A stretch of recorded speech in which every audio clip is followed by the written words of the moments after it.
Shooting Star. Screenplay written by Richard Harrison. Story by Richard Harrison and David Powell. Exterior, an oasis of farmland. New Mexico, day. Present day. A small, one-room primary school sits way off in the distance, reverberating in a shimmering heat haze. Next to it, the bell of an old Spanish church rings out across the sweeping cornfields as a warm breeze brushes gently through the cobs. Interior, the classroom, day. A dowdy teacher, Cassidy, scribbles on a chalkboard as her young pupils, all dressed as cowboys and Indians, gaze adoringly at her. She hears a noise behind her and turns around to quiet them, pushing her glasses back up her nose. Okay, come on. Shush now. Alex, if I see you passing notes to Becky James once more. Alex shakes his head, protesting his innocence. I'm going to make you read them out loud to everyone in the class, do you hear? No, miss. No, please don't. I won't. The pupils all cry out. Yeah. Then stop playing around, Alex. This is the last time He's been passing them all. Stop telling tales, Hawthorne.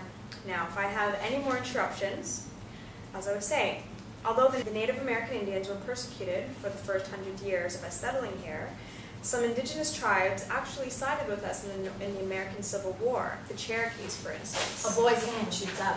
Yes, Finn? Miss Richardson, my dad said Indians used to cut people's heads off.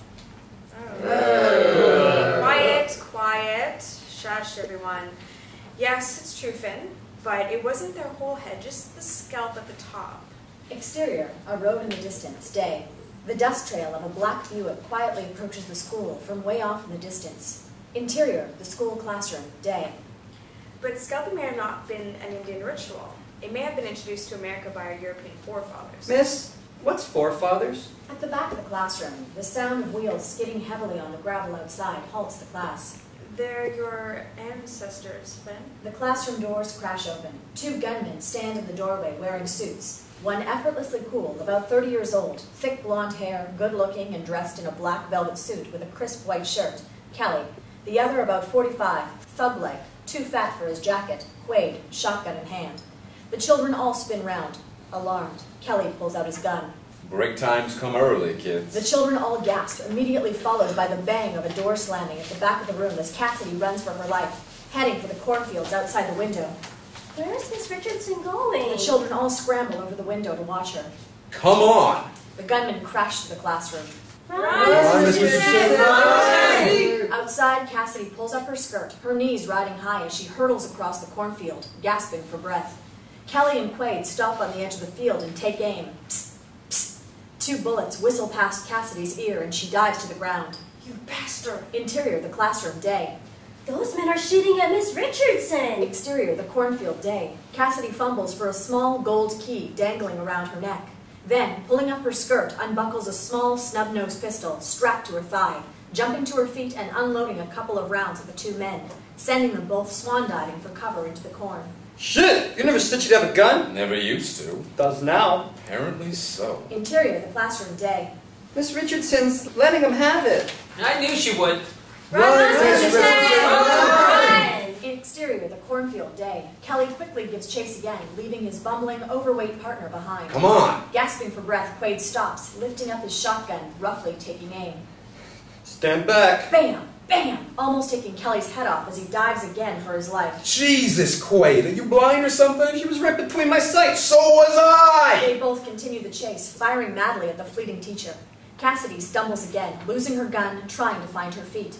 Exterior, the classroom, day. The children all gather outside on the edge of the field, screaming louder. Run, Miss Richardson! Run! Exterior, the cornfield, day. On the crossroads in front of Cassidy, a blue bus rounds the bend, heading her way. She stumbles towards the vehicle, throwing herself in front of the oncoming vehicle, its heavy wheels skidding violently on the gravel. The doors fly open.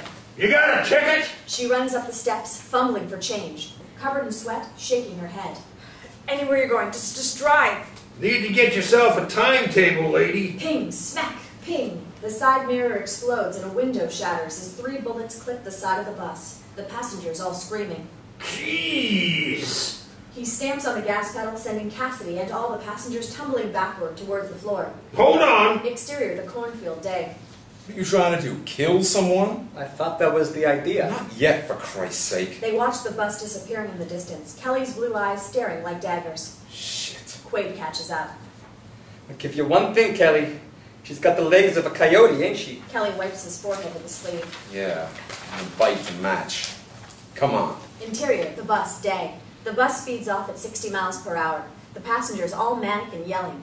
Cassidy lays still on the floor, checking the key is still around her neck, a wry smile creeping across her face.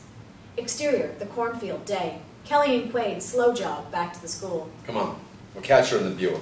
Jesus, Kelly, you're gonna kill me. I don't. She will. They reach their car. All 4 tires have been let down and out of the school window. The children stare at them nervously. Now, there's loyalty for you. Fade 2, opening titles, shooting star. Exterior, the bus depot, Rock Point, a rural town, day. Cassidy quickly crosses the road from the depot, looking to disappear into everyday life. She stops and stares across the road at all the sports cars for sale at a muscle car dealer, Max Motors, before spotting a pawnbroker's up ahead called Hank's.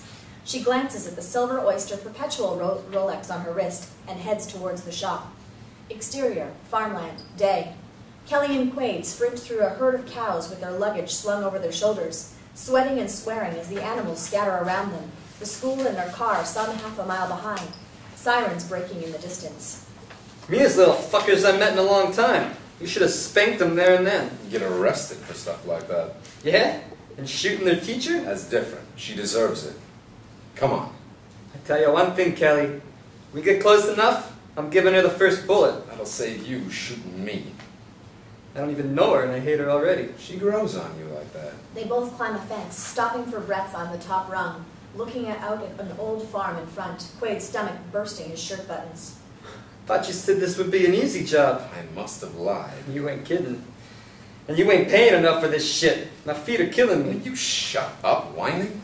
Jesus, how'd you end up with partners with such a monster? Oh, bribery, blackmail, sexual persuasion, most of the lowest common denominators. Exterior, Hank's Pawnbrokers, Rock Point, day. Cassidy strolls out into the bright sunshine, counting a fistful of dollars, lowering a pair of second-hand Ray-Bans over her brown eyes for disguise, and scouring the street for her next move. She crosses the road, heading into the myriad of everyday life. Exterior, farmland, day. Kelly and Quaid make their way towards the old farm, still puffing and sweating. Girl's got some balls, I tell you. She specializes in them. How do you know she still got your damn key? Because the deposit box still ain't been touched. And what's in it? No idea. What? You're kidding. Could be Pandora's for all I know. Quaid looks mystified. Grandmother left it to me when I was 10 years old. Made me swear on my life last day I ever saw her. And she didn't tell you what was in it? All she said was I had to open it on my 30th birthday. Why you 30? God knows. He wrote it in a will. And you waited till now? When are you 30? Saturday. That's 3 days from now. Exactly. So stop whining and hurry up. They both whip out their guns in unison, bringing a maroon Honda Civic skidding to a halt in the middle of the road, the old lady behind the wheel, petrified, hands in the air. So how do you know she ain't opened it already? Kelly opens the driver's door, gently ushering the old lady out. I told her the wrong bank. Interior, the bathroom, Suite 12, Manny's Motel, Rock Point, evening. Cassidy stands at the sink in her underwear, aggressively rubbing dark hair dye into her roots, her perfectly sculpted body on show for the first time. She rinses it off and strolls into the bedroom, drying her hair with a towel, opening the wardrobe and lifting out a micro, body-hugging green dress, throwing it onto the bed with a newly purchased handbag, a knife, and an assortment of small tools. Exterior, Main Street, Rock Point, night. A full moon illuminates the New Mexico sky over the small desert town, an array of neon signs punctuating the darkness. Cassidy strolls down the main street like a Sunset Strip call girl from Vogue, the skin-tight green dress riding high over her thighs, the curves of her body rolling with every stride, dark auburn hair and her cowboy boots clicking on the sidewalk.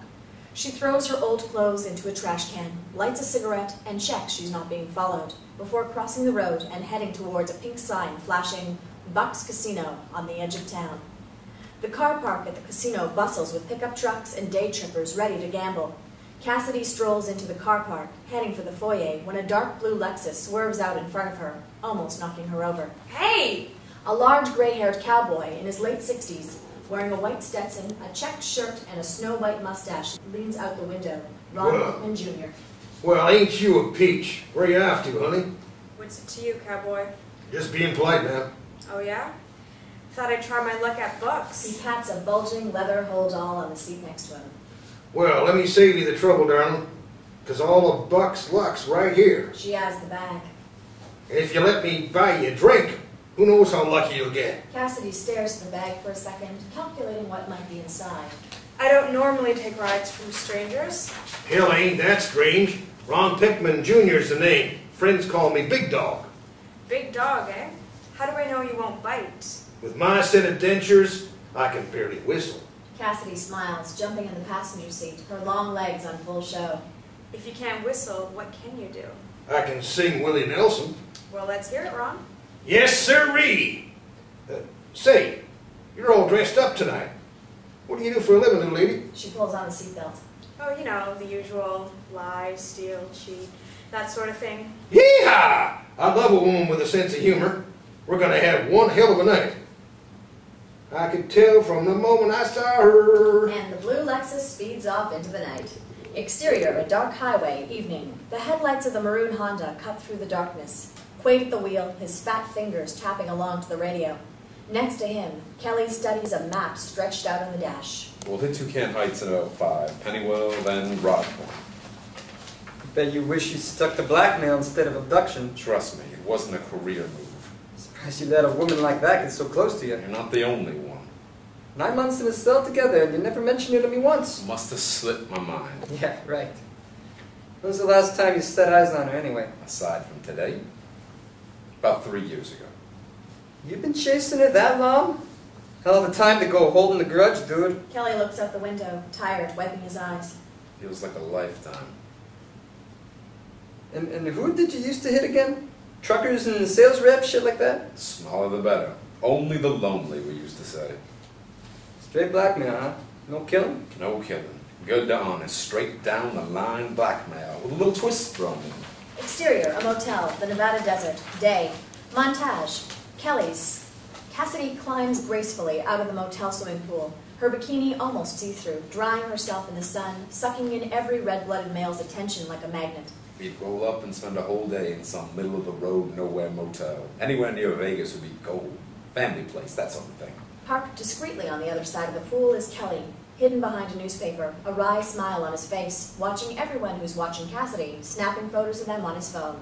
We'd soak up the sun all day just fishing, making sure Cass reeled them in as only she could do, and I'd snap them around the pool. Cassidy turns and winks at him, smiling seductively.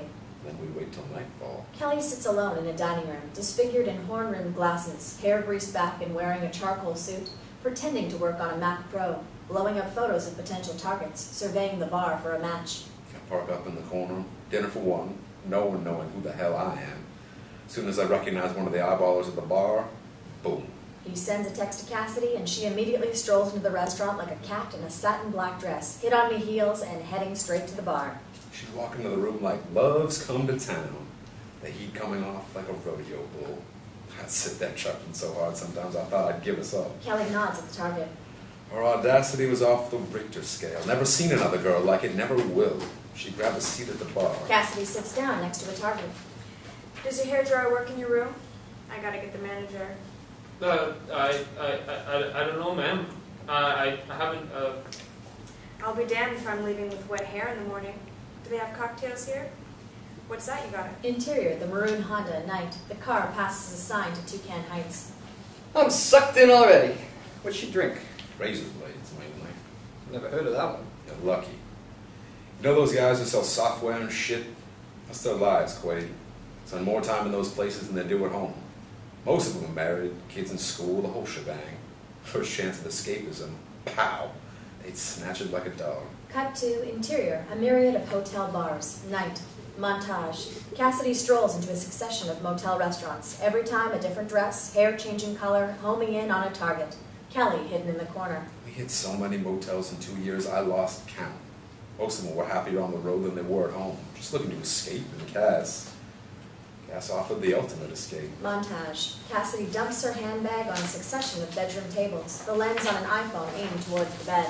Most of them were just happy to be in the same room as her. Montage. Cassidy sliding off her dress, bouncing up and down on a variety of beds like a trampoline in her underwear, a host of semi-naked, middle-aged men acting 15. You try explaining that to the wife, or the CEO. We had a half-hour cutoff point. She'd start a fight or something. You know, something simple. You married? Montage. Cassidy smashing a succession of vases against a succession of walls, answering a bedside phone, pretending it's the man's wife, yelling, starting to cry, storming out, snatching the hairdryer en route, laughing in the corridor outside as Kelly greets her. Cut to interior, the maroon Honda, night. I'm sold already. But where's the cream? That was the smart part, Quaid. That was the smart part. The next day at breakfast, bingo. Cut to interior, a myriad of hotel diners, day, montage, a variety of middle-aged men receive a text message while having breakfast in a motel diner. First wake-up call of the day would be me. A man sits in a diner booth, horrified as he watches a video of Cassidy and himself on his phone, bouncing up and down on his bed. There was their life, crashing down like an avalanche over coffee and pancakes. Montage. Kelly sits down at a variety of different breakfast tables, introducing himself to an array of bewildered men, all hyperventilating at the video on their phones. I'd politely introduce myself, pour a coffee, and explain the fucked up, harsh realities of YouTube. A middle-aged businessman, Barry Walsh, almost has a heart attack, spitting out the words, YouTube. Small monthly installments for a year was the deal. Whatever they could afford. $2,000 to $3,000 a month. 2,000 or 3,000? And the password was theirs. 12 months later, they got their balls back in an email, and we'd watch the dollars stack up on the first of the month. The beauty of it was, we only took them for what they could afford. Montage. Kelly hands contracts to a variety of different men, a succession of them crying as they sign the dotted line, the ink on the paper running from their tears. In a car outside, Cassidy kisses him full on the lips. As they wheel spin out of the car park, Perry Walsh sobbing on the sidewalk behind them. Cut to interior, the maroon Honda, night. We'd watch money come in from about 6 different states. What do they call it these days? Multiple streams of income. Beautiful. Beautiful. You're lucky no one ever came back and put a bullet in your head. It was always at the back of my mind, but it never happened. And that, Quaid, is as good as it gets. So what the hell went wrong? Kelly looks out the window again, deep in thought. If I'm honest with you, I don't really know. Cut to interior, a boutique hotel room, New Orleans, night. Kelly and Cassidy lay naked, entwined in bed, clearly in love. She brushes his lips with her finger, the small gold key tied firmly around his neck. Their voices are pensive, almost whispers. $1 for your thoughts. Just $1. She reaches up and kisses him. What was that for? Force the habit. Come on, what are you thinking about? Nothing. He looks away, shrugging. She grabs his penis. Cass, cut it out. Come on. You can lie to everyone else, but you can't lie to me. I've been thinking. She looks inquisitively. We got a good 100K right now, about 15 guys on the turnstile. We keep going like this for another, what?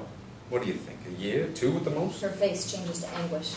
2 years? We'd have enough to go somewhere. Where? I don't know, Central America, somewhere like that? Central America. I don't know, Rio then. Dollar's worth 10 down there, Cass. Just as warm as the Caribbean, same currents, 12 months of sunshine. Get ourselves a bar on the beach or something. Rent some rooms out. Take it easy. Do you speak Portuguese? Pick it up. Cassidy says nothing, her mind ticking over. Okay, you decide where then, but I've been doing this since I was a kid, Cass. And I never had a choice. Now I do. And I do with you. Cassidy gets out of bed, wrapping a sheet around herself, staring out the window at the moonlit French Quarter of New Orleans. Yeah, but another 2 years. It's a long way from home and you never had one, Cass. I never did. You know I didn't. And I'd like to try it out for once. I don't know, Kelly. This wasn't part of a plan. We've just been having fun. Of course it's been fun. No one makes me laugh more than you. We never had a plan. We just make it up as we went along and look how good it's got. The tiniest inkling of a tear creeps into Cassidy's eye. I got something else I want to ask you anyway. What? Marry me? Cassidy freezes without turning round. What? You heard. Marry me. Silence. What do you say? Cassidy turns round, almost shaking, climbing back into bed, more lost than she's ever been in her life. I don't know what to say. Say yes.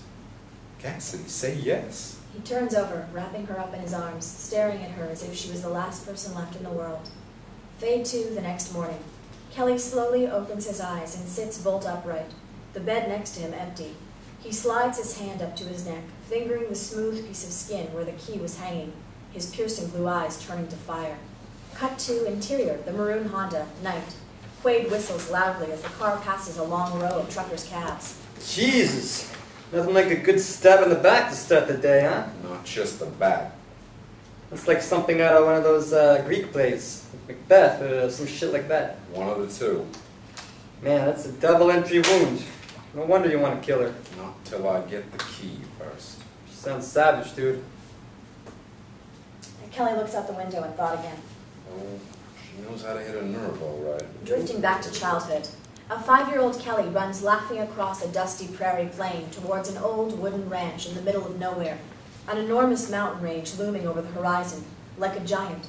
Inside the farmhouse, his loving grandmother nestles him on her lap, rocking him in her chair, stroking his hair as he gazes up at her lovingly, regaling him with long-forgotten stories of her ancestors and Native American Indians. A dark, ominous storm cloud looms over the mountains as a shabby, recreational vehicle pulls to a halt outside. Inside the farm, a now 10-year-old Kelly peers out anxiously from behind a net curtain as a wiry, tattooed snake of a man, his father, gets out. Kelly's elderly grandmother struggles for a jar on a shelf, her hands shaking. She opens it up, retrieving a small gold key, and places it in the palm of his hand, whispering, "Never, ever give that to your father. Do you hear? No matter what he says, it's yours. Never give it to anyone. Do you hear me? Never give it to anyone. Promise me that." The little boy clasps it tight in his hand, throwing his arms around his grandmother, tears streaming down his face. Outside, his father walks back to his RV, holding the boy's hand, leaving the elderly woman alone, broken figure on the empty porch.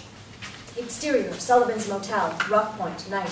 Ron's blue Lexus crashes straight through the bushes and into the car park outside Cassidy's motel, the two of them tumbling out of the doors, totally inebriated. You're gonna lose that license if you carry on with behavior like this, Speedy. Who gives a damn? You know what they say, one night at Bucks, and you're in luck. And that night ain't over yet, puppy paws. Don't forget your bag. You betcha, darling. God damn. They both stagger into the reception, Cassidy propping him up, his big arm stretched across her shoulder. I never expected to have this much fun in a night. Woohoo! They stagger along the corridor towards her room and stop outside her door. Cassidy leans him against the wall, panting, out of breath. Whew. Why don't you just give me a minute to go settle my love nest, Ron? He looks at her, gritting his teeth, his face slowly changing from smiles to mean. He slides his hand gently down the side of her face, wrapping his fingers around her neck, tightening his grip, banging her head against the wall. You go right ahead, darling. But don't go forgetting, the dog wants a bone. Fearful, she tries to push his hand away as he chokes her. He slowly loosens it up and she quickly slips into her room. Oh, I've got something for you to chew on, all right. Just give me a minute. She kills the bedroom lights and in a heartbeat whips out a tiny set of tools from her bag, opening up the light switch and reconnecting the wires inside, twisting a strip of tinfoil across them. Outside, Ron adjusts his hair, straightening his hat. There's a long silence. Oh, big dog. You ready to come and take a bite? Ron whips off his Stetson, wipes his mustache, and puffs out his chest, striding into the room. Spread out on the bed in front of him, Cassidy is laying there like a panther in just her underwear, lit only by the streetlight. I guess my luck just got better. Why don't you turn on the light and find out how lucky you really got? Ron switches on the light, zap, which hits him with a live 110-volt shock, sending him flying across the room into a motionless heap on the floor. Cassidy jumps off the bed, checking his pulse. Sorry to shock you, Ron. She notices a gun holster on his belt, takes the revolver out, and bends it down to open the holdall, revealing something in the region of $10,000 in cash. I guess it's just like they say. One night at Bucks and you're in luck. Exterior, Rock Point, town, early morning. Kelly and QUAID's Honda pulls up opposite the bus depot, right outside Max's Motors. Another one-horse hick town in the middle of butt-fuck nowhere. Great. Must feel like home. I'm putting my rate up. It'll kill you one day, Quaid. It'd be a happy death. You reckon she's still here? Oh, I doubt it. But if she was, there'll be debris. Interior of police station, Rock Point, day. A uniformed police officer looks up from behind his desk as Ron PICKMAN Jr. staggers into the main entrance, bug-eyed and shaken, hair on end, and a urine stain on his pants. Can I help you, sir? You bet you can, son. Some goddamn bitch just robbed my The ass. policeman nonchalantly takes out a pen. You got a name or anything on this individual, sir? An ID? Exterior, the bus depot, day. Kelly stands on the pavement outside, surveying the town, while in the parking lot out back, QUAID walks along a line of blue buses, stopping at one with a shattered side mirror and pellet marks. He arrives back on the sidewalk. Bus is right up back. It's got my signature all over it. Kelly says nothing, watching intently as a turquoise black-trimmed Ford Boss 302 is lowered into an empty space at Max Motors, filling a gap where a car has just been sold. Where do you think she's headed? I don't know. But I got a funny feeling Max might just be able to tell us. Exterior, the used car lot, Max Motors, day. Max strolls over with his jeans tucked into a white cowboy boot, a tasseled rodeo shirt, and a wig the size of a raccoon. You got the foot for the gas there, boy? Kelly kicks the tire with his foot. Needs more pressure. In this economy, son, I don't need no more pressure. I'm lucky if I make one sale a month. What kind of ride you looking for? Funnily enough, I had my eye on the very car that was parked right here. The Mustang? The V8? Yep. Huh. Well, ain't that some link? 2 in a goddamn day. Went first thing this morning. Prettiest lady I ever seen in a long time. Yeah? What'd she look like? Little, like a double dip orange whip with a pip. You know what I mean? Kelly and Quaid look blank for a second. Dressed tighter than you see a sausage skin. You need a can opener to get that one off. I wish. But don't say nothing to my wife. How old? My wife? You can have her. The girl. I'm just kidding with you. I'd say about late 20s, 5'8", 5'9", one hell of a smile too. Lit up my day. Even paid me in cash. Maybe the economy's turning. Which way did she go? South, about an hour or so ago. Looked like Louisville, I guess. Say, you guys ain't IRS, are you? Kelly looks at their stolen car and back at Max, fixing him with a stare. Now, what would you trade for a new Honda? Exterior, the desert highway to Louisville, day. Cassidy burns down the road in the customized Mustang V8 coupe, the fat wheels hugging the road, her foot hard to the pedal, the wind in her hair, a dust trail behind her. Exterior, the same highway, day. A 1988 customized Camaro bursts through a heat haze over a hill, pushing 70 miles per hour, its spoilers rattling like milk crates, the whole car vibrating like a go-kart as it burns up the road. Inside, Kelly grips the coat rail for dear life. Quaid at the wheel, white-knuckling, both shouting above the noise. Can't you drive any faster? If I go any faster, we'll lose the doors. I see why Max only sells one a month. You should have kept the Honda. We'd never catch her. Put your foot down. I can't. I got blisters from all the damn running we've been doing. I blame my mom for my size, but my feet? That's the old man through and through. What about your low IQ? That comes naturally. Kelly shakes his head, smiling. Anything else you want to pass the buck for? Oh, I got him lined up. Don't blame yourself for something you can blame others for. That's what I always say. That's a world-beating motto, Wade. You go far with that one. Can't change what you're born with. Can't change what you're born without. That's your pearl of wisdom for the day? I got a whole heap if you're interested. Save them up. The anticipation will be killing me. The car hits a bump in the road, almost flipping them over. Jesus, Quaid, slow down! You told me to speed up. Well, do one or the fucking other. Just don't kill us. Exterior, the desert highway to Louisville, day. Cassidy speeds along the empty road, the V8 cutting through the desert like a rapier. She whizzes past a telephone booth on the side of the road and hits the brakes with both feet, skidding the car like a snake to a halt, reversing back. Cut to Cassidy on the phone. Hello? Hello, Jennifer, Jen. It's me, yeah. Yeah, I'm okay, I'm fine. I'm fine. I know, but listen, Kelly's found me. How? God only knows. The teaching was easy and I've checked about 15 banks, but seriously, listen to me. I want you to take... Exterior, the desert highway, day. Kelly and Quaid's Camaro rattles down the highway, a spoiler hanging off and a clunking sound coming from the engine. The day's getting better. I hope Max is planning to leave town, because if he ain't, I'm going to roast his ass with the tailpipe. That's after I'm finished with him. They grind to a halt on a precipice overlooking the desert unfolding beneath them. Pop the hood. They get out, Kelly taking off his jacket, checking the engine, steam pumping out. Quaid stands on the edge, hands on hips, taking in the view, slipping off one of his shoes, wiggling his fat feet. That's one hell of a view. He takes a deep breath, his eyes focusing on a silver dot on the horizon. What did Max say she was driving again? V8. Mustang. What color? Louis Silver? That could be her. Kelly spins around, trying to focus on Quaid's point of view. Where? Down there on the left. Look, as the road straightens out, just past the bend. Kelly stares at the tiny, silvery blue speck way below them. He runs to the boot of the car, lifting out a briefcase with a long-range rifle inside, quickly assembling it. She broken down? Maybe Max fucked us both. I'm praying he has. Taking aim, he twists the telephoto lens on the top and watches Cassidy come to vision. She's on the phone. Who to? How? Shut up, Quaid.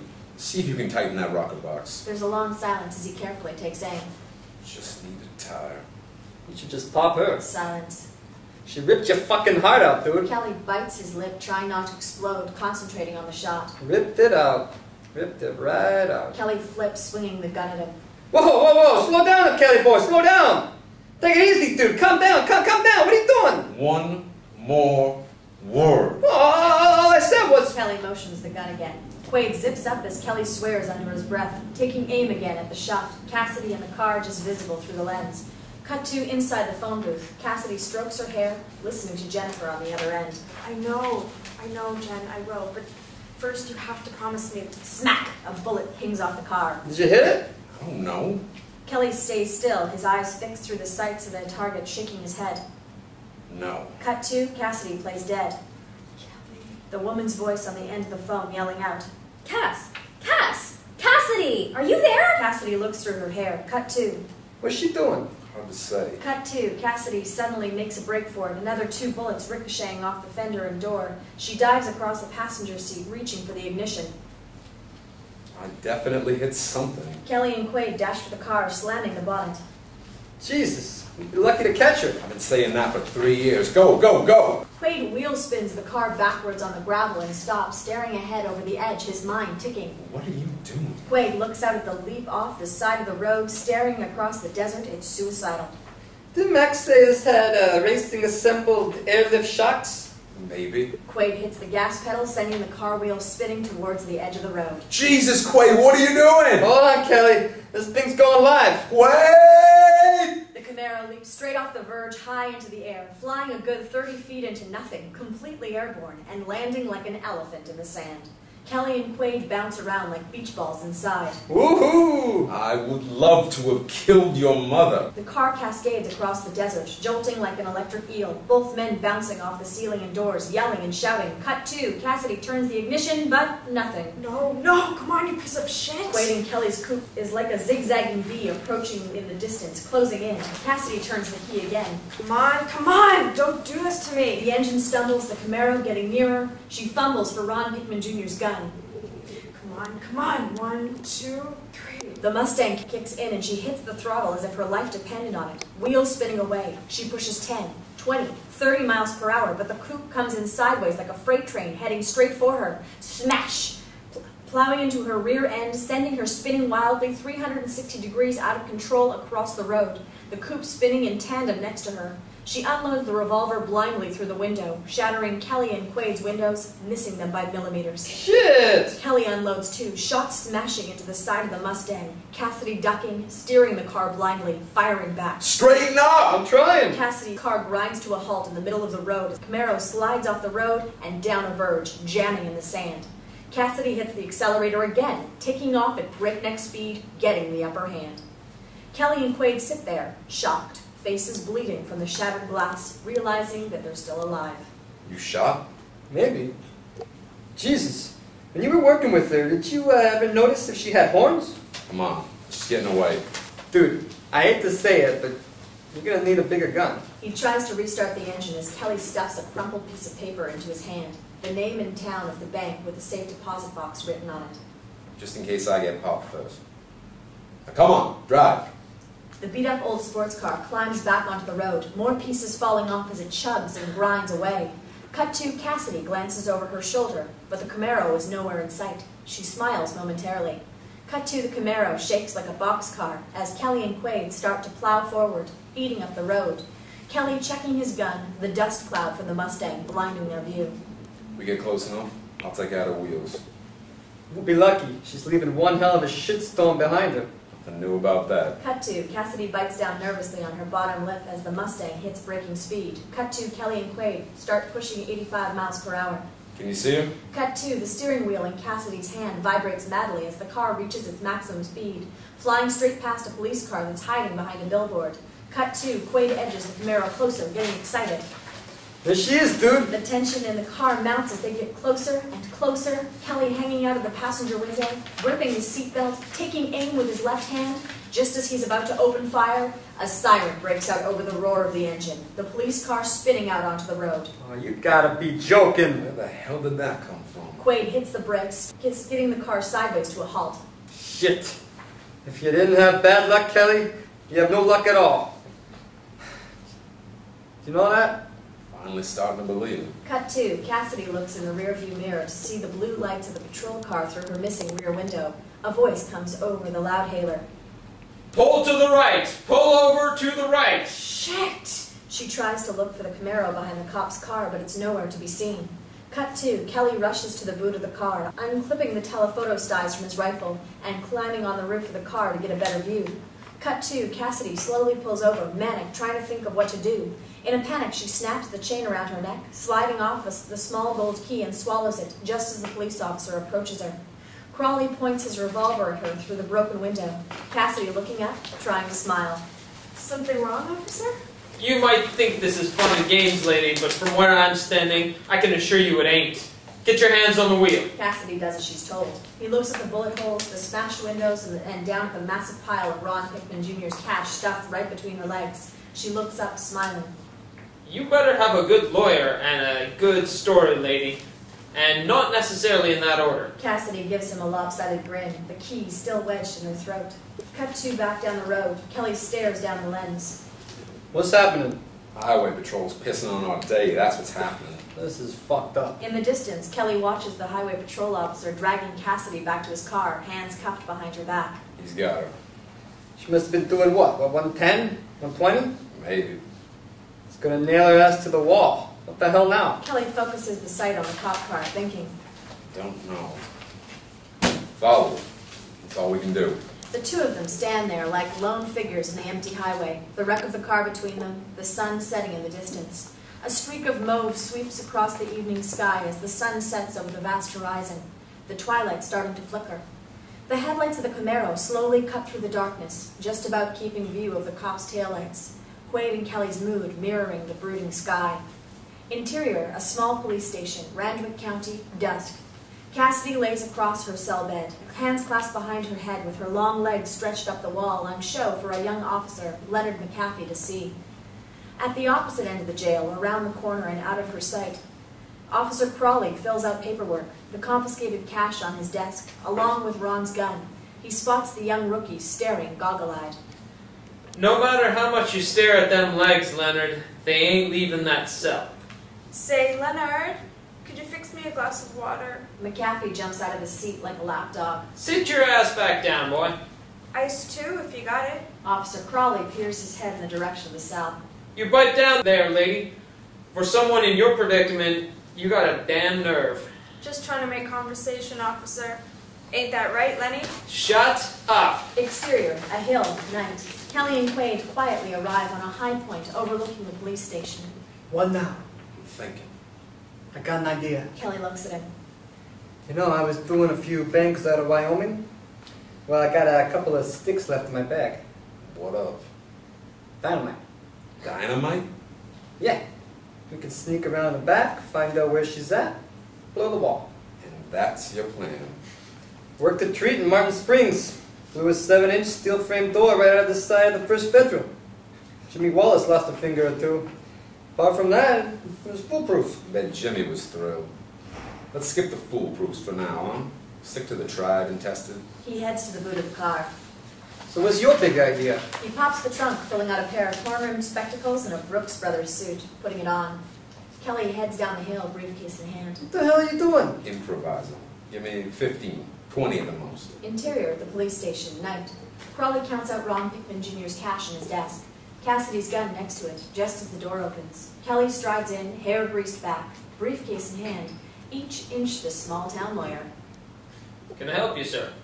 Bradley Anderson, sir. Anderson Lockwood Associates. I believe you have a client of mine here. He hands him a business card.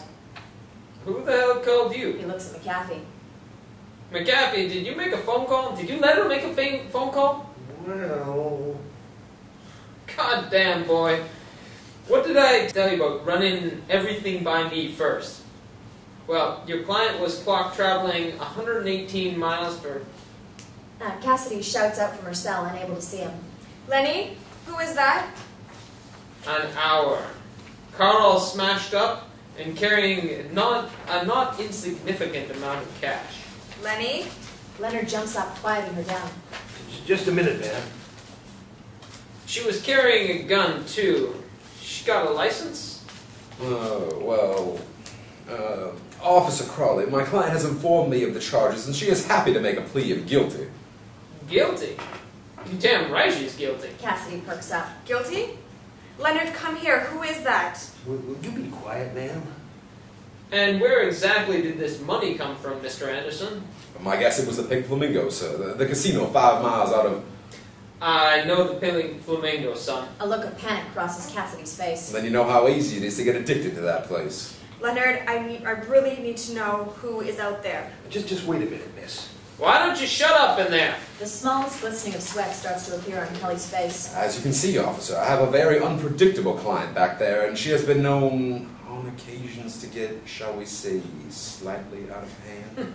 She already is. Cassidy's eyes start to roll as her gut instinct tells her something is horribly wrong. She grips the bars tightly and at the top of her voice lets out the loudest blood-curdling scream. Ah! Jesus Christ, what in God's name? Kelly's anxiety hits maximum as McAfee runs over to the cell. Are you all right, ma'am? No! I'm having a panic attack! Ah! Jesus, will you calm down, lady? No! Ah! I need to get out of here! Ah! Kelly starts to panic.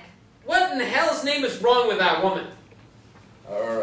Unfortunately, Officer Crawley, there are also mental health issues with my client. Her last assessment, Mental health issues? She needs a straitjacket, son. McAfee, get a bucket of cold water. Yes, sir. He runs out to find one, Cassidy screaming like a banshee in the background. If we plead guilty, sir, I can have her out of here immediately and she won't trouble you. McAfee runs back to the room with a bucket of cold water and throws it straight over Cassidy, whoosh, soaking her to the skin, halting her dead in her tracks. She splutters for air. Thank you. Given our circumstances, Mr. Officer Crowley, a guilty plea of reckless driving and a speeding violation from someone as disturbed as my client would make both of our lives... I know it's you, Kelly! Officer Crawley looks over at the jail cell and back at Kelly, eyeing him up and down. Miss, will you... Say, what law firm did you say you were from again? Kelly swallows nervously. He ain't a lawyer, officer! Lockwood Palmer Associates, sir. And just where are you based, son? He's not a goddamn lawyer. His name is Kelly Douglas and he... This isn't the first time she's tried this, officer. She's got a rap sheet as long as root. Is that so? Well, given the circumstances, Mr. Lockwood, Lockhart, or whatever your goddamn name is, the safest place for her right now is in my jail cell. And if you want to file papers at County Hall tomorrow, a.m., I'm sure you can get her out then. Bam! The door busts open. Boom! Boom! 2 shotgun blasts hitting the ceiling, debris flying everywhere. Everyone in the room hits the floor. Standing in the doorway with a lady's stocking pulled tight over his head and shotgun in hand is QUAID.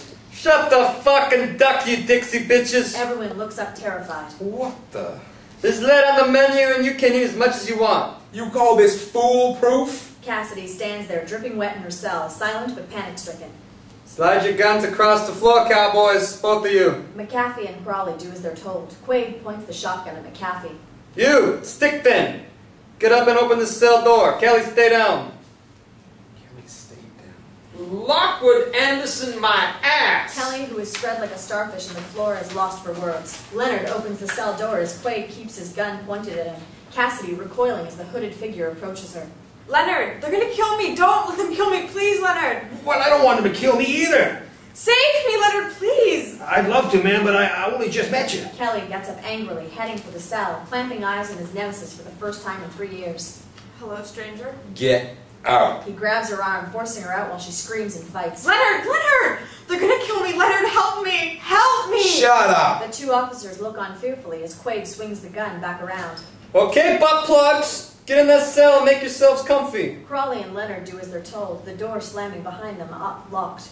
You better have a fast car, son, because this ain't over. Oh, it is for us. The 3 of them burst out of the police station, Kelly snatching Ron Pickman's money en route from Crawley's desk. Outside, they all run for the hill where their car is, dragging Cassidy as they go. Quaid, you out of your fucking mind? What the? Job's a good un, Kelly boy. Job's a good un. Cut 2. Kelly bundles Cassidy into the back of the Camaro. Quaid pulls off the stocking, starting the engine, wheels spinning away, leaving the police station behind them. Cassidy perks up in the back, nodding at Quaid. Who's the doughboy? What the? What did she call me? In an instant, Kelly explodes, flinging himself at his ex-girlfriend and partner, grabbing her by the throat, pinning her against the back seat. Where is it? Where the hell is it, He Cass? tries to answer, choking under his hands. You should just kill her, dude. I'll kill her, all right. Where's the key, Cassidy? Where? The tension is manic as Kelly loosens his grip, Cassidy gasping for air. I swallowed it. Quaid and Kelly almost jump out of their seats. What? They both stare at her in the back seat, speechless, the car slowly veering off the road. Look out! Quaid spins around, a hair's breadth from crashing, straightening up the car. Will you two just keep your eyes on the road? Jesus! In a rage, Kelly pulls out his gun and holds it to Cassidy's forehead. Don't kill her now, man, or we'll have to cut it out of her. Kelly freezes in thought. That's not my scene, dude. Rooting around in her intestines for a goddamn key? All that blood? How big is it, for Christ's sake? Kelly throws her to the other side of the back seat, furiously punching the headrest. Shit! It's all right. We can pump it out of her with almond oil. What? Almond oil. I saw it on Martha Stewart. Cassidy gasps for air. I'm allergic to almonds. Good. It'll come out either end then. Fine, but don't expect me to go rooting around in it. Quaid will do it. Quaid won't do it. Are you sure you two are cut out for this? Will you shut up? So what's the plan? Just keep driving, for Christ's sake. Find somewhere to hide and wait till dawn. Find a drugstore. Unless it decides to make an appearance tonight. Sounds messy, dude. It already is. The car speeds off into the night, passing a sign, Louisville, 100 miles. Only Cassidy's voice from the back can be heard. Can we stop for a pee? Exterior, a dark highway, the same county, night. In the pitch black, a blue Chrysler 300 pulls up by the side of the road. Inside, the hand of an unknown man smoking a Habano cigar runs his fingers over an iPhone without any signal.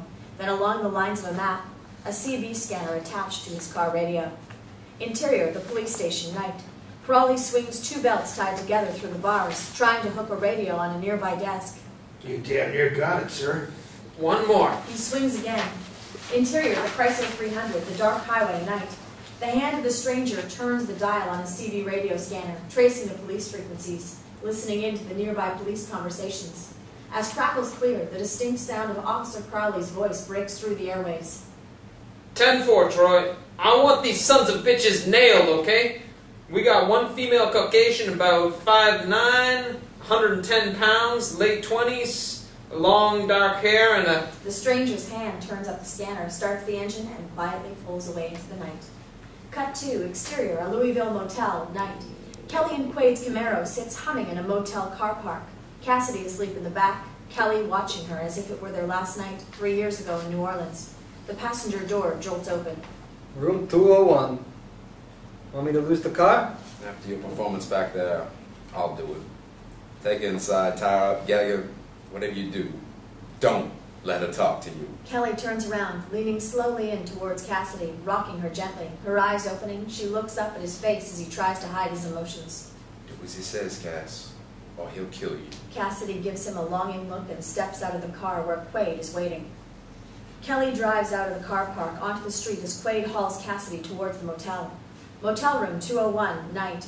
Quaid flicks on the light switch, shoving Cassidy through the door, pulling out his sawn-off from his hold-all. Sit over there and don't say a word. She sits down in the corner chair next to the window. Put one arm around the back of that radiator. She does as she's told, Quaid locking the handcuffs. He sits back down in the bed, staring at her, gun pointing. Quaid, I need to pee.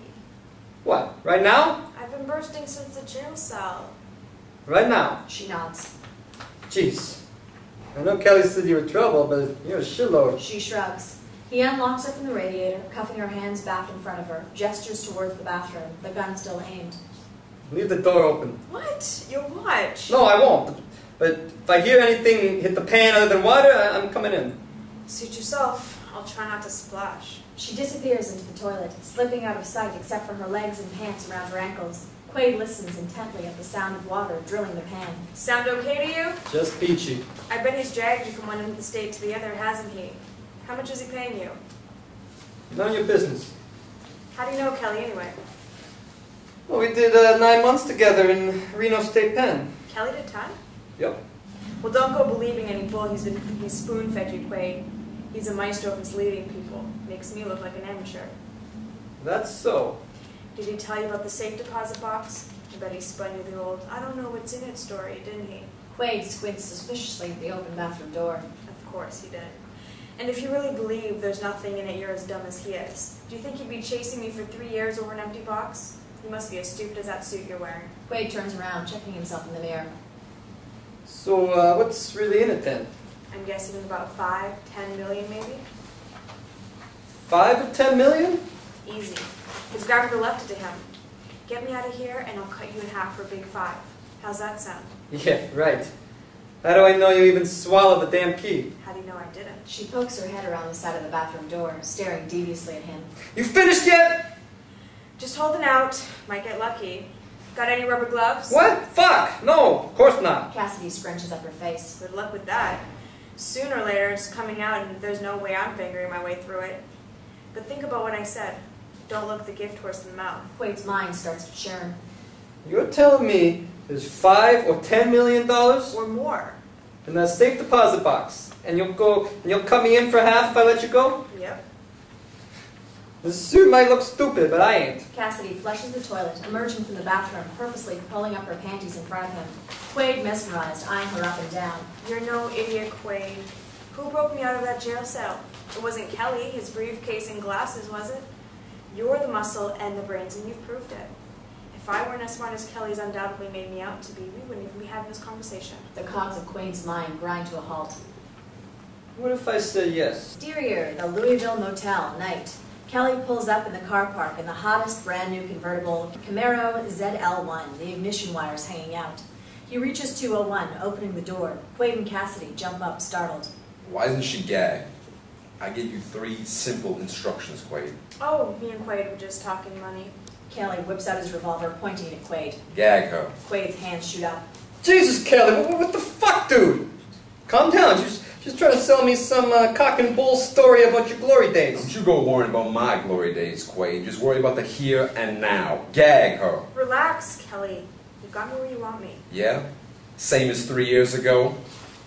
Gag her, Quaid. Handcuff her leg to the bed and throw her a pillow. You take the other. Quaid does as he's told, clearly upset. Slow down, Kelly. You got it all wrong. Shut up.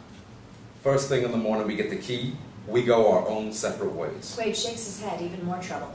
I swear, if I weren't... Kelly snatches Quaid's shotgun. Either of you two try anything, I'll take your fingers off at the elbow. Quaid is close to welling up with tears as Kelly sits in the chair opposite, both guns aimed right at them. I'll be right here all night, keeping an eye on both of you. He turns off the light, leaving only the street to illuminate the room. Distraught, Quaid climbs onto the bed next to Cassidy, rolling over onto his side, angry and ashamed. Exterior, Louisville town, daybreak. The first rays of sunlight break over the mountains, overlooking the town, the small streets slowly coming to life. Interior, motel room 201, daybreak. Cassidy lays sleeping. Next to her, Quaid is wide awake, still anxious from the previous night's confrontation. He looks at Kelly, slumped, sleeping in the chair, the guns fallen on the floor, and quietly moves over to him. Kelly, wake up. Kelly sits bolt upright. You fell asleep. He slowly hands him back the revolver and shotgun as a return of faith. You jumped the gun last night, dude. You really think I take anything she says seriously? Kelly looks down at the guns. Besides, you haven't paid me yet. If anything happens to you, I'm out of pocket. You get paid, Quaid. The money's in the bank. Quaid nods, consoled and relieved, rubbing Kelly's knee, glad to be friends again. Kelly stands up, looking at Cassidy, sleeping like a baby, his heart still heavy for her, his mind contemplating. He hands Quaid back his shotgun and peers out the window at the sunlit, empty street, checking the car is still there. I'll go find a drugstore. Get the Alejandro. Get us some coffees too, eh? Kelly heads towards the door. And don't forget the rubber gloves. What size do you take? He leaves, his soft steps disappearing down the path. Quaid listens for him to go, and slowly but menacingly walks over to Cassidy, nudging her heavily in the back with his large knee. She opens her eyes. You ever try something like that again, bitch? It'll be me you have to worry about, not Kelly. Exterior, Main Street, Louisville, morning. Kelly walks into a local drugstore, finds the syrup of almond oil, and snatches a couple of pairs of rubber gloves en route. 2 coffees to go. No, make it 3. He watches the street out the window, shop signs turning to open, cleaners on the sidewalk, people walking their dogs. He grabs the coffees in a cardboard tray and heads back out, checking the route is clear. Interior, motel room, 201, morning. QUAID lifts Cassidy to her feet, her foot untied, but still gagged, and her hands behind her back. I'll get that key out of you. He swings his enormous arm, thud, and punches her straight in the stomach. She drops to the floor like a sack of potatoes, screaming under the gag, tears welling up in her eyes. Exterior, Main Street, Louisville, morning. Kelly walks down the sunny street, still looking over his shoulder, left, then right, doing a 360, crossing the road, double-checking. Interior, motel room, 201, morning. Cassidy lays crying and choking on the floor, coughing up bile through the gag, squirming in agony, QUAID looming over her. You think you're gonna get the better of me, huh? He picks her up off the ground like a rag doll. That's it, baby. Up comes the goose juice. Thud, and punches her again, his fist sinking deep into her diaphragm. She bends double, crying in agony, dropping to the floor again just as the door swings open. What the? He leaps across the bed, swiping QUAID across the face with his gun, breaking his nose, blood flying everywhere. You out of your fucking He mind? kneels down to Cassidy, yanking the gag from her mouth, undoing the handcuffs, touching her face softly, wiping her eyes and the spit and blood from her mouth. Are you okay? Cass? The silence is broken by a loud hailer outside. This is the Louisville Police Department. What the? We got you surrounded. Throw out your weapons and come out with your... How the hell? No idea, dude. We never... Hands up, now! They must have followed you. No one did. I checked. Kelly shakes his head in disbelief. You have 1 minute to respond, or we are coming in. Where's the car? Car park. Camaro coupe. QUAID looks out the window. Shit! What are we gonna do now? I guess it must be the last of the great kidnappers. Shut up, Cassidy. Seriously, Kelly, what the fuck are we gonna do? You have exactly 30 seconds. Well, that one. Can't we just kill him now? I wish we could. QUAID grabs his shotgun, moving up to the window, wiping the blood from his nose, hiding behind the curtain. We're gonna have to shoot a way out. Make a run for it. Don't even know how many are out there. Shit! What's in your bag? Masks, blindfolds, handcuffs, dynamite. We're coming in exactly 15 seconds. I got an idea. This should be fun. 10, 9. I got it. Remember the nursery rhyme? 3 blind mice? Exterior, the motel car park, morning. A senior police officer, Marv, and 2 sheriffs crouch behind their patrol cars, guns aimed at motel room 201. Marv reaches inside for the radio. CRAWLEY, this is Marv. Do you copy? Over. 10-4, Marv, loud and clear. You got him? Over? Roger that. Like fish in a barrel. Get yourself over here. We're going in. Over. Wouldn't miss it for the world, Stan. We're on Garnett Street. Be there in 5. You ready, boys? A voice suddenly yells from the motel room window, waving a white pillow slip like a flag. Don't shoot! Don't shoot! He's gonna let us go! He's letting us go! Who's letting what? What the? Who's letting who go? The door of 201 flies open, and Kelly, QUAID, and Cassidy stumble out at exactly the same time, blindfolded like hostages, arms linked tightly behind their backs and a chain as if tied. Cassidy firmly gagged and wedged in the middle. Don't shoot! He's letting us go! Hold fire! Hold fire, for Christ's sake! He'll shoot us in the They back! stumble forward, unable to see. What the hell's going on, Sarge? Damned if I know. The 3 officers point their guns at the 3 blind mice, totally confused. Kelly, QUAID, and Cassidy stagger forward in a perfect line, resembling blindfolded soldiers in a firing squad. Stop, I said. Do not move. But he's gonna shoot us in the back! Who? The police point their guns around wildly at the motel windows and rooftop, aimlessly looking. Jesus, Sarge, what the hell? Cut to a rear view of the 3 blind mice, hidden in Kelly's right hand and QUAID's left hand, fuses lit and burning fast as the dynamite. Don't move. Put your hands above your... Kelly and QUAID fling the 2 sticks at the cars, dropping to the floor as shots ring out. Boom! Boom! The front 2 cars exploding as the police officers dive for cover, bullets firing randomly. QUAID takes one to the leg, screaming, dropping to the floor. Cassidy seizes her moment, sprinting off the ground like a gazelle, ripping off the blindfold, heading for the convertible. Kelly looks up, giving chase. Kelly! Wait for me! Cassidy reaches the Camaro first, diving into the driver's seat, grappling at the wires to start it. A bullet whistles past Kelly's ear as he drops to the ground as Cassidy reverses backwards wildly, smashing into cars parked behind her, wheels spinning away in a hail of bullets. Kelly jumps to his feet again, diving at the open passenger door, clinging to it for dear life, dragging him along. He screams at Cassidy to stop as she speeds out into the middle of the road. Brake, Cass! For Christ's sake, brake! The car spins around 180 degrees, stopping violently. Kelly dropping into the road, bloodied and dazed on the tarmac, bullets pinging off the car. Cassidy looks up at the empty road in front of her and then back at Kelly, laying behind him in the road, his face wrought with pain and anguish. In a moment of madness, she yanks the car into reverse and accelerates backwards, kicking open the passenger door. Get in. Kelly scrambles into the passenger seat as more bullets ricochet off the side of the car, smashing the windows as they accelerate wildly away. What about QUAID? We'll send him a postcard. Kelly glances back at the burning cars and mayhem behind. Why'd you come back for me? You appealed to my better half. You haven't got one. How would you know? I slept with you for 2 years, remember? Vaguely. A bullet takes out the rear window, both ducking. Always the goddamn same with you men. It has to get down to sex, doesn't it? Well, what's a fuck between friends? We ain't friends. Exactly. Stop damn whining and think about how the hell we're gonna get out of this. Christ, I hate you The sometimes. feeling's mutual. Shut the door on your way out. Kelly says nothing, knowing it's checkmate.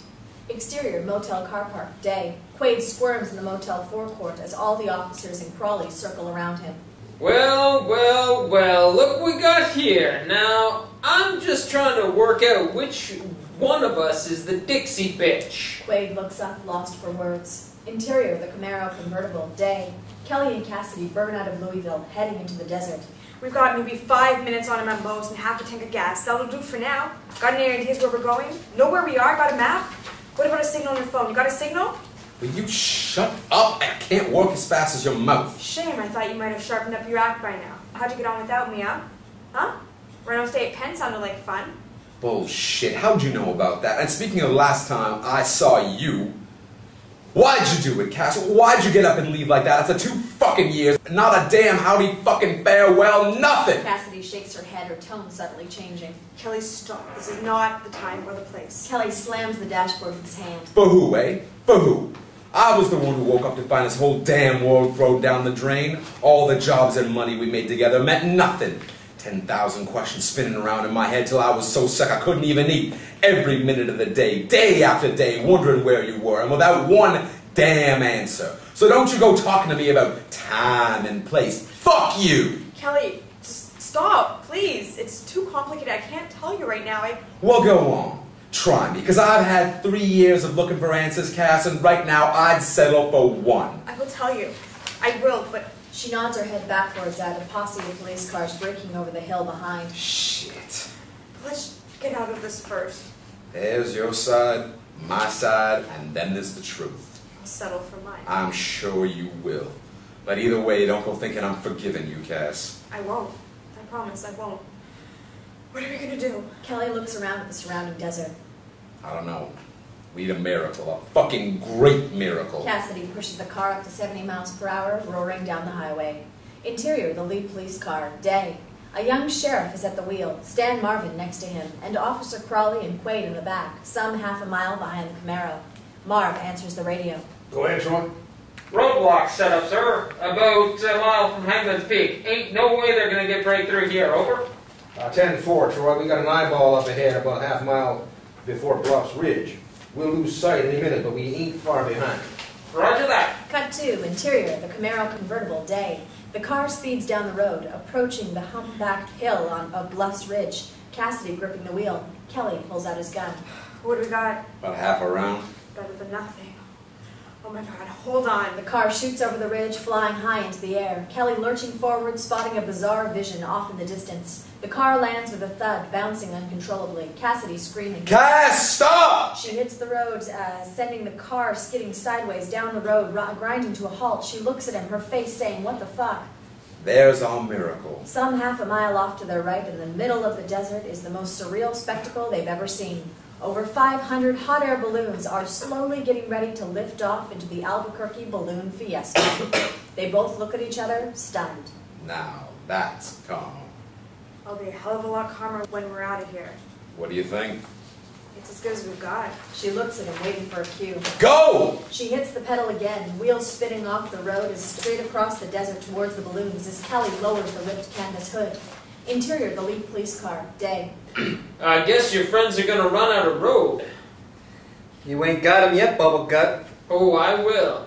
It's a big, bitter world, son, and I'm contributing to it. Interior, the Camaro convertible. Day. The Camaro convertible heads closer and closer to the crowds and the balloons, leaving a huge dust cloud in its wake. There must be 1,000 people down there. Perfect. I'd hate to give you compliments, but this is the biggest adrenaline rush I've had in a long time. Reloading the gun. If I was stupid, I'd think you were telling the truth. You are stupid. And I am telling the truth. Interior, the lead police car. Day. The police car hits the top of the hill, crossing Bluffs Ridge, an empty road opening up in front of them. Where the hell? They look stunned at the empty highway dead ahead. The young sheriff suddenly pipes up. Over there! What the? That them? Don't hang up your boots yet, Stan. This ain't over. What the hell is that? It's the goddamn Albuquerque balloon fiesta, sir. Biggest in the world. Why did they have to do it today? Marv grabs the radio. All units, all units. The police car takes off across the desert after them. Exterior, the Albuquerque balloon fiesta. Day. The balloonists start to untether their baskets as the race organizer prepares to start the race. He lifts a loud hailer. On the count of 5 and on the hour, I'll fire the gun. Interior, the Camaro convertible. Day. Faster, Cass, faster! Shut up! Exterior, the Albuquerque balloon fiesta. Day. 3, 2, 1, bam! He fires the starter pistol and hundreds of multicolored balloons very slowly start to release their ropes. Interior, the Camaro convertible. Day. They're taking off. What do we reckon? Get in one? Get in one! If I get alongside, can you jump? How about I get alongside and you jump? The car drives straight into the crowds, horn blaring, people scattering everywhere, weaving in and out of the baskets, missing them by inches. Cass! The car cuts a rope, sending a basket upwards, the pilot yelling, woof, woof. They just about miss another and another and another, weaving in and out, Kelly gripping his seat, balloons floating off all around them. Grab a rope! What? Grab a rope! Get ready, come on! The car continues whizzing in and out of the baskets, balloonists taking off by the dozen. Cassidy spots one off to the side, just lifting off, caught in a breeze, floating diagonally, its ropes dangling. She heads straight for it. Ready? Slow down, you're going too fast. He stands up in the passenger seat of the convertible, trying to balance himself. Keep it steady. Ready. You gotta come too. Just jump! Just as the car gets underneath, Kelly leaps at the rope hanging down, grabbing hold of it as it lifts him out of the car. Cassidy looks up, trying to hold the course below, the pilot looking down in disbelief. Cass, come on! She tries to stand up in the driver's seat, the car swerving wildly, trying to keep her foot on the gas and a hand on the wheel. I can't!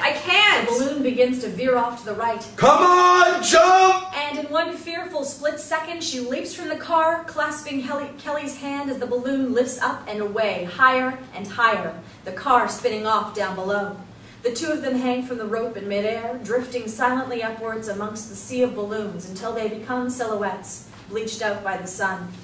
Exterior, the Albuquerque balloon fiesta. Day. The police cars form a trail heading towards the fiesta. The whole sky is full with hundreds and upon hundreds of hot air balloons, the glow of their burners illuminating them as they float gracefully higher and higher in silence. The spectacle something to behold. The police cars come to a halt on the edge of the crowds. CRAWLEY, Marv, and the sheriff and QUAID all clambering out, looking at the thousands of people in front of them and up at the balloons. Sure is a beautiful sight. QUAID leans on the roof, clearly in pain but smirking. I guess your day's getting better, Dixie boy. Not half as good as your next 5 years gonna be, chunk. Marv grabs the radio. Troy, make sure all your boys got a clear idea on the felons. Interior, the basket, a red-hot air balloon. Day. The pilot counts out almost $3,000 of Ron Pickman Jr.'s cash. That brighten up your day? Looks pretty good to me. Get me to St. Louis? I reckon I could drop you about 20 miles south if that'll do you. Race goes right by. Kelly smiles at him and turns to look at Cassidy, who is looking down at the thousands of people beneath them and all the hundreds of balloons surrounding them in the sky. Still want to kill me? Jury's out on that one. Well, let me know the verdict, huh? Because I don't want to run anymore. Well, I won't chase you no more. So we're even then. Kelly pulls out a bottle of almond oil from his pocket, smiling. We will be when you've drunk this. He shrugs as she looks on in horror. Exterior, the Albuquerque balloon fiesta. Day. The police officers search through the thousands of people looking everywhere, QUAID limping next to them. You think they could be in one of those balloons, Marv? Maybe. QUAID slips his hand in his pocket, pulling out the slip of paper that Kelly gave him. You want to do a deal on that 5 years there, Dixie boy? They watch the enormous flotilla of balloons fill the New Mexico sky in the midday sun. The fanfares playing around them and thousands of spectators waving and shouting as they sail away. Fade to, exterior, the middle of a desert, afternoon. Kelly and Cassidy run out of the desert on foot, the enormous balloon rising behind them, the pilot waving goodbye. They make their way towards a one-pump roadside gas station, which is littered with old cars and motorbikes on the side of the highway up ahead. So, where the hell are we going? I know exactly where I'm going. San Luis. San Luis? I don't believe it. I was going to go there 16 months ago. Lucky for me you didn't. Have any idea how many banks I've tried over there? I certainly do, you devious fuck. She stops in disbelief. Yeah, well, I had damn good reason. I think I actually missed you a couple of times over the last 3 years. Just a couple, eh? She storms off in front of him. Okay, I'm lying. Once. You'll kill me with flattery one day, Cass. Chance would be a fine thing. Good. You love your accusations, don't you? I never accused you of being anything you're not. The heart loves to be lied to, Cass, but the brain will tell you the truth. Oh, run to hell, asshole. Kelly breaks into laughter and she shoots him a furious look and rushes towards an outbuilding in the back of the garage, holding her stomach. Where you going? Where do you think? Kelly watches her run, breaking into even more laughter as she rushes off ahead. Only the faint muttering of her voice swearing can be heard. He chases after her. Hey, don't you dare goddamn flush. Cassidy breaks into a sprint. Don't worry, wouldn't dream of it. Exterior, the toilet, the rear of the garage, day. Kelly paces up and down outside the fly-ridden shack, listening intently, but there's nothing. He pulls out his gun. You okay in there? Silence. Cass? You okay? Cass! Still nothing. He cocks it ready. Don't expect any sanity from me today. Kelly chuckles again when, crack, the bolt of the shack slides open and Cassidy bursts out holding her nose tightly, barging past Kelly until she is at a safe distance from the smell. He watches her go, waving his gun. Well, where is it? She ignores him, walking on. Did you get it? She stops and turns, folding her arms. Oh, I'll let you have that pleasure. Kelly does a double take, before swearing under his breath, covering his face with a handkerchief, grimacing and pushing open the door with his foot, Cassidy laughing in the distance. Good luck in there. He disappears inside, cursing her as he goes. Cassidy strolls over to the side of the empty road, her tight green dress covered in dust and her hair matted. She stands on the edge of the tarmac, holding her thumb out for a ride, the warm wind blowing in her face. Kelly washes his hands under a tap outside, still cursing Cassidy, the gold key twinkling between his fingertips as he cleans it. Over his shoulder, an elderly garage owner appears. Say, can I help you there, boy? Oh, very much doubted, sir. But I got $1,000 in cash for any of these old pieces of junk that'll get me to St. Louis.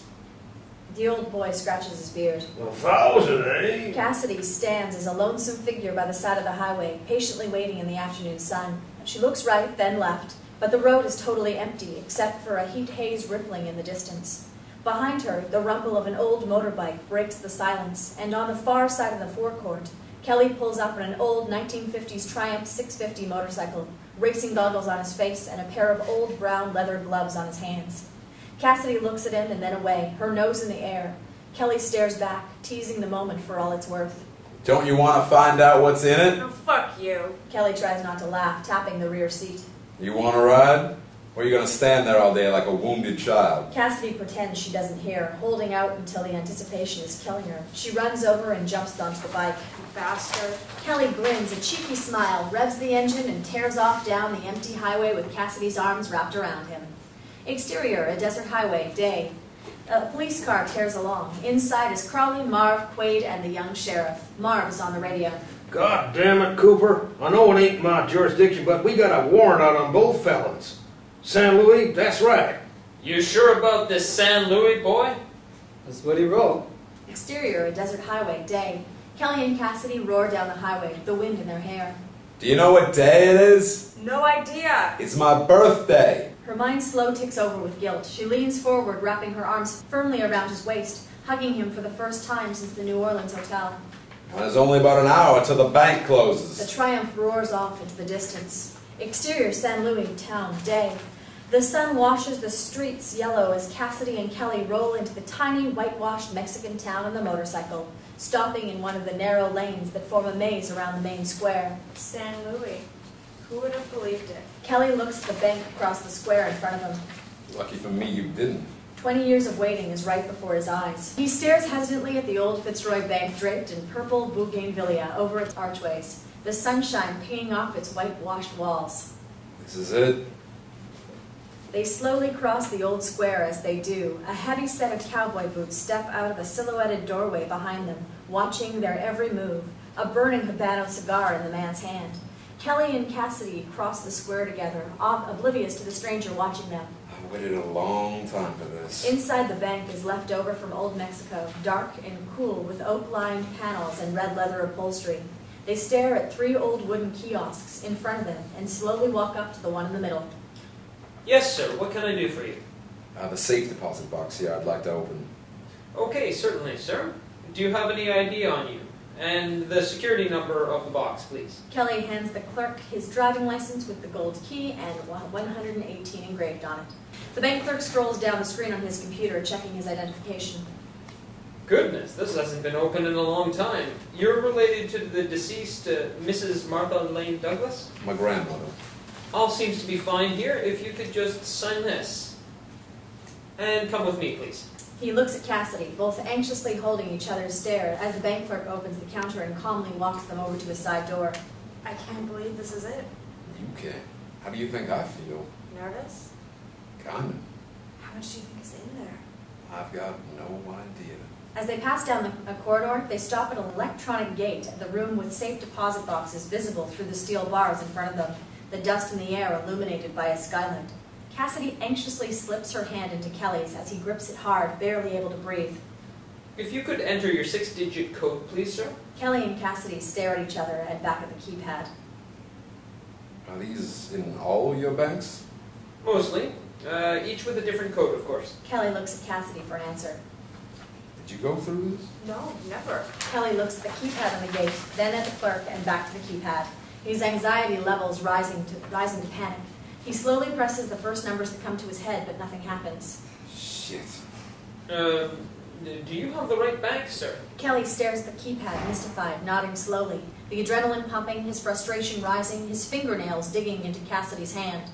He touches the gun hidden inside his pocket, thinking of an alternative way in, then leans forward again, stretching out his index finger hesitantly. Cassidy jabs him in the back. Hey, it's your birthday. So? Cassidy steps forward and pushes the day's date into the keypad. 07-24-14. It beeps, unlocking. Thank you, sir. I'll lock you inside if you don't mind. Just holler and press this buzzer on the wall when you wish to leave, and I'll come and get you. Kelly and Cassidy walk into the vault tentatively, looking at the wall of silver boxes for number 118.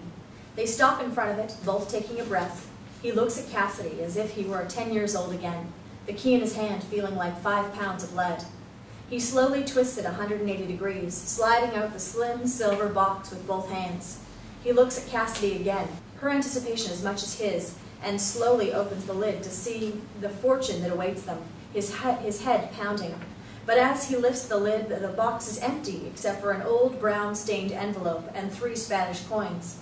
They both stare hard at it, not saying a word. Confused, he slips the coins into his pocket and carefully opens the letter, his grandmother's voice coming back to him from the grave as if it were yesterday, the hairs in the back of his neck standing on end, his heart racing. My dearest Kelly, do you remember our favorite time of the day, when the last of the sun's rays stretched out over the mountaintops, as if they were reaching out to us right there on the porch, saying, "Don't go."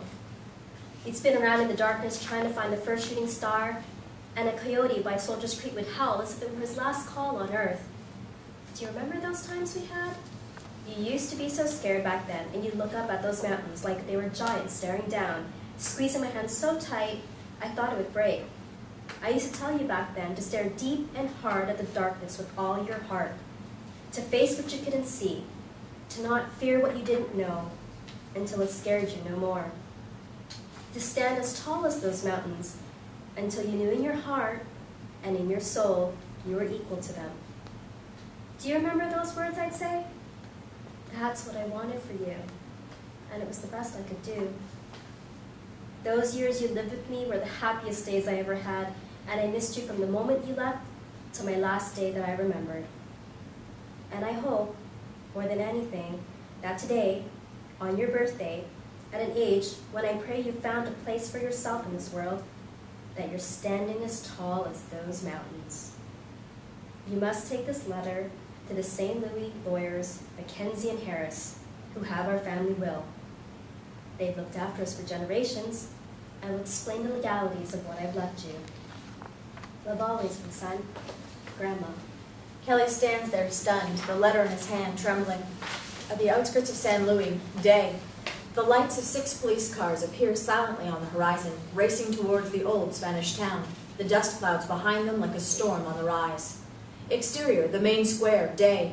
Kelly and Cassidy run across the main square holding hands, past the fountain and towards a small wooden boulevard of shops on the far side. You okay? A lot of memories, guys. A lot of memories. What do you think she left you? I don't know. I got no idea.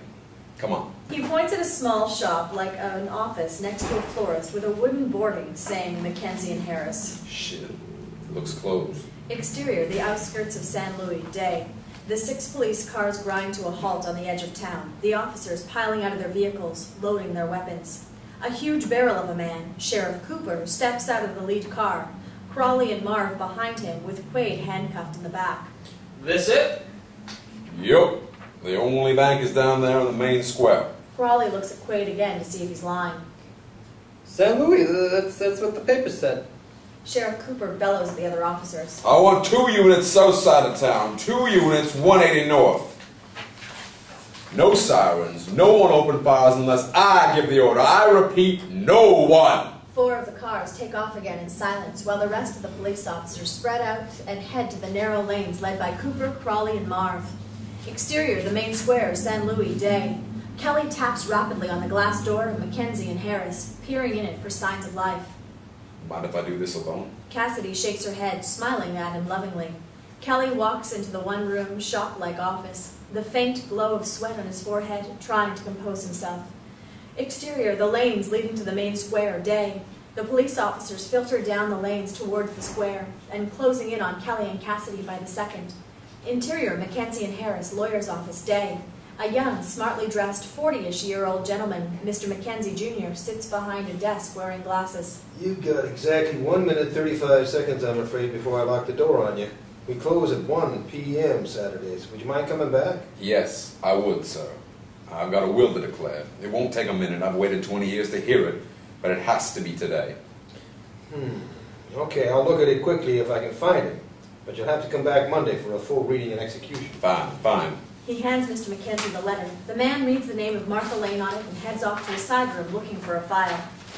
This is old Mr. Douglas. Kelly Douglas. Must go back some. What is the deceased to you again?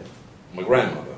Kelly stands there impatiently with his hands on hips as Mr. Mackenzie walks back out of the room with an old paper file tied with string, blowing off the dust. Here it is. Martha Lane Douglas, left to a 1 Kelly Sean O'Brien Douglas. That's me. Let's see here. There's a long silence as he opens the will and reads it to himself first. Okay, I, Martha Lane Douglas. That's her. Hereby declare that Soldiers Creek and the surrounding land of 250,000 hectares first declared to Mrs. Gina Lane Douglas in 1780 be left to the inheritor Edith Lane Douglas, Martha Lane Douglas, and the next in line a 1 Kelly Sean O'Brien. That's me. Are you aware what's on this land, Mr. Douglas? Yeah, old ranch where I grew up. Not according to this declaration. He lowers his glasses to the tip of his nose. Do you mind if I ask your status, Mr. Douglas? How do you mean? I mean, are you married, sir? Employed? Do you have a family? Up to date with the IRS and so on? Why? Because the 5,000 square miles you're inheriting is rich in tin, zinc, copper, and gold. Gold? The mining rights on this land alone are worth at least $1 billion. A bit. Of course, this would come under some heavy scrutiny from the surrounding Navajo reservation, which this land is smack in the middle of. Are you serious? Mr. Mackenzie looks at him sternly, looking at his watch. Come back on Monday, Mr. Douglas, and I'll read you the full declaration of contents.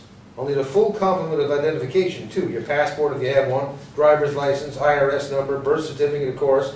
There's usually a blood test, too, these days, if there's a... Kelly looks stunned, nervous almost. That's going to take some time, too.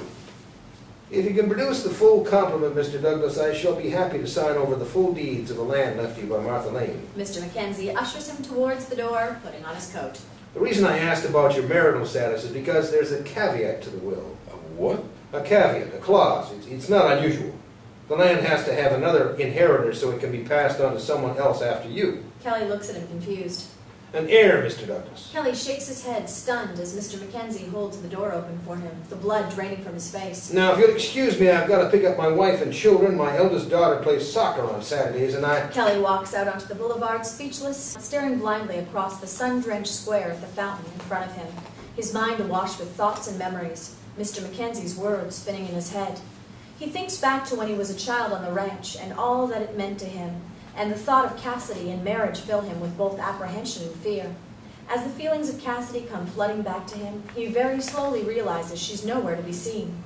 Panicking, he looks up and down the boulevard and out across the square, but she's nowhere amongst the myriad of everyday people. His mind starts to think the worst, dryness parching his mouth, when the distinct figure of the dark-haired, beautiful woman in the tight green dress steps out of one of the shops on the far right of the square, smiling. Cassidy looks up, waving, her broad, wide smile the most welcoming vision he could imagine. He starts to wave back, but stops dead in his tracks, her face turning to confusion as she sees him madly waving and yelling in panic. Standing right behind her on the far side of the square like a posse of gunmen is Officer Crawley, Stan Marvin, Sheriff Cooper, and 4 other police officers.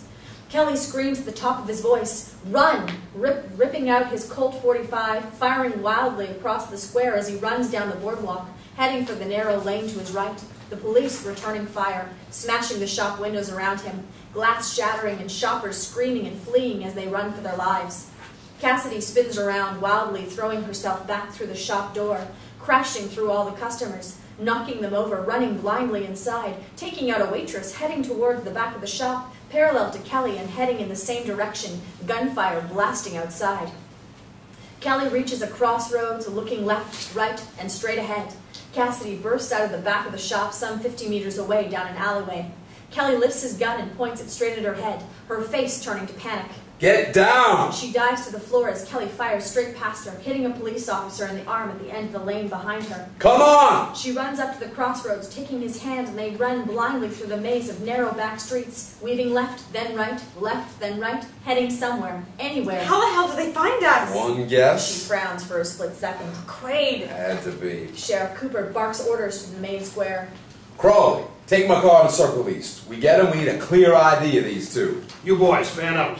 All units, both perps, I repeat, both perps are on foot escaping towards Rose and 6. Cut 2, Kelly and Cassidy whip down another alleyway, the sound of police sirens now apparent in the distance. They turn left down another alleyway, right, then left again, heading towards the outskirts of town, both gasping for breath. We gotta think about another life. I said that ages ago. So, what did she leave you? I'm a billionaire and I can't touch it. She barely hears him. What? Forget it. Come on. And he grabs her hand as they continue to run. Cut 2, Officer Crowley and another policeman run down a side street, searching every doorway and alleyway as they go. A voice comes through on Crawley's radio. They've been spotted headed towards Oakfield Street. We got 1 officer hit. 1 perp armed and dangerous. I repeat, armed and dangerous. Cut 2, Kelly and Cassidy stop, peering around a corner of another alleyway. If anything happens to me, you keep running, okay? She shakes her head vehemently. No, I'm not leaving you again. Kelly looks at her hard as if he's imagined her words, looking at her face for the truth, struggling to believe what she said. Come on. He grabs her hand again as they sprint down a long, narrow lane, getting closer and closer to the edge of San Luis and the busy highway. Cut 2, the police cars circle the edge of town while half a dozen other officers run amongst the lanes, guns in hand, looking for the fugitives. Cut 2, Kelly leans on the edge of a wall, checking if Cassidy's ready to run again, the busy traffic on the outskirts of town becoming apparent. He looks at her hard, not wanting to ever lose her again. He prepares to run again when a crack, a footstep punctuates the air around the corner. He spins into the street to find his gun aiming straight at Officer Crawley's head, no less than a meter away. Oh, there, easy, cowboy. They stare at each other for the longest second. You ain't gonna shoot me in cold blood, are you? I never shot anyone in my life, but you could tempt me. Cassidy snatches Crawley's gun from his hands and shakes his handcuffs. You're gonna get some serious time for this, son. Shut up and turn around. Cassidy quickly cuffs his hands behind his back as Kelly nudges him forward down the lane towards the busy main road. What are you gonna do now? Kelly looks down at the alleyway to see Crawley's empty patrol car parked at the end. He jabs his gun in his back. Might be an idea if you drive us out of here. Someone will get you, even if I don't. Well, I ain't yet, Slim. The three of them walk tentatively towards the patrol car in front, looking right, left, upwards, backwards, checking to see if their luck is holding out. Suddenly, Cassidy stops. Name me one person you want to see but don't all at the same time. She nods up ahead of the patrol car. Sitting there, oblivious to the world in the back, without a care in the world, is QUAID, his hands cuffed to the rail.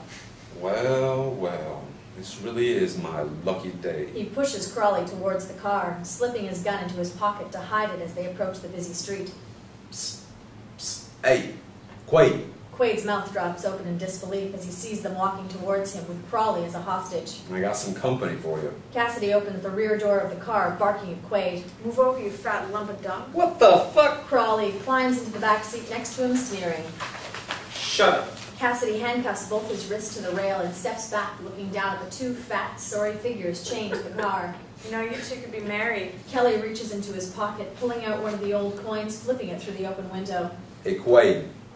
Here's your bonus. And if I was you, I'd swallow it. Kelly grabs her hand and they sprint off down the road, crossing the busy main street past a diner and a fried chicken shop, then left onto a parkade of shops, walking calmly but firmly, checking over their shoulder, trying to fit into everyday life.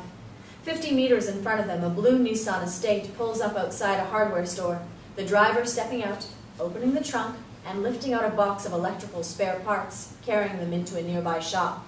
Kelly and Cassidy look at each other as if they've just won the lottery. They quietly close the trunk, slide into the front seats without breaking for a breath, and carefully pull away into the myriad of traffic, a police car speeding past up ahead, oblivious to them. Kelly takes a deep breath as they calmly drive down the road. You okay? When we get a million miles away from this insanity, I will be. Can we do something different for a change? We? He smiles at her as the road clears and they head towards the outskirts of town. So come on, where did she leave you then? Everything and nothing. Okay. The car cruises quietly down the street, the traffic starting to thin out. Cassidy sinks into her seat. I got something to ask you. She looks at him. You remember New Orleans? Of course I do.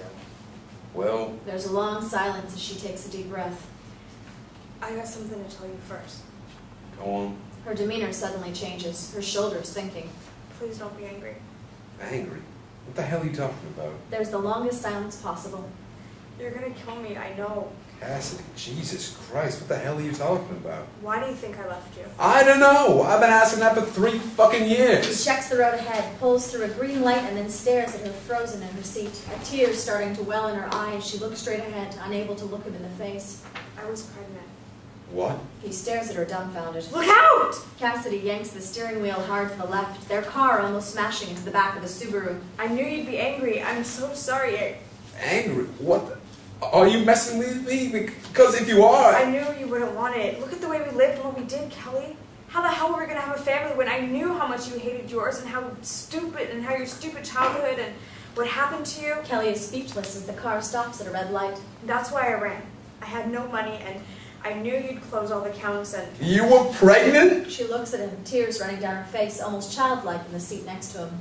We've got a little girl. Kelly stares at her, stunned, open-mouthed, unable to even comprehend the words he's hearing. The revelation deafening when, crack, the window screen shatters with a bullet. Kelly recoiling in his seat, then crack, crack, another 2 more bullets smash through the glass, blinding him, missing him by millimeters.